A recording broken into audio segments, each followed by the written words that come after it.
اور وہ جب چاہے جس طرح بھی چاہے پکڑ سکتا ہے، اس کی پکڑ بہت سخت ہے، اس کی پکڑ سے کوئی چھوٹ نہیں سکتا۔ اللہ تعالیٰ نے قرآن مجید کے اندر ارشاد فرمایا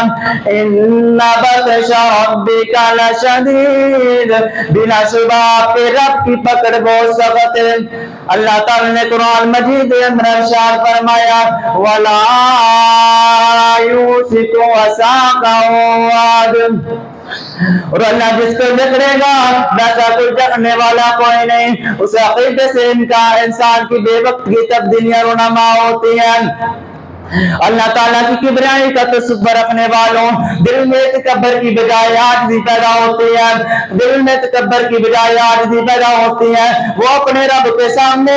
عاجز و متواضع ہوتا ہے، اور اسلام کے دشمنوں کے سامنے پہاڑ کی طرح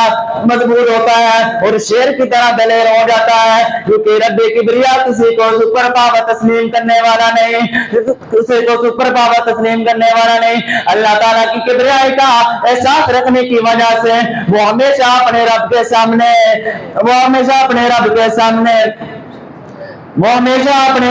سامنے سر پھکندہ رہتے ہیں اور اس کی جان بوجھ کر نافرمانی کرتے ہیں۔ اللہ تعالیٰ کی بیان کرنا، اللہ تعالیٰ کی کبریائی کا بیان کرنا اولین مقصد یہ ہے کہ اگر ایک مسلمان مبلغ حدیث ثابت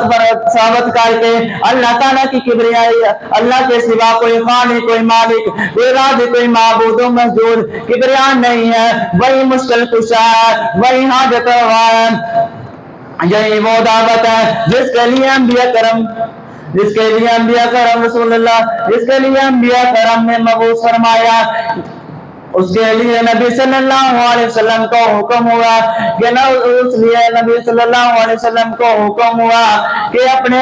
لوگوں کو خبردار کرو اور نیک لوگوں کو خبردار کرو اور کبریائی سے ڈراؤ، تاکہ مسلمان کا عقیدہ اس قدر پختہ ہو جائے کہ اللہ تعالیٰ کے سامنے کوئی سپر پاور تیار نہ ہو، کیونکہ رب کبریا صرف اس کی ذات کو ذبح ہے۔ وما علینا الا البلاغ المبین۔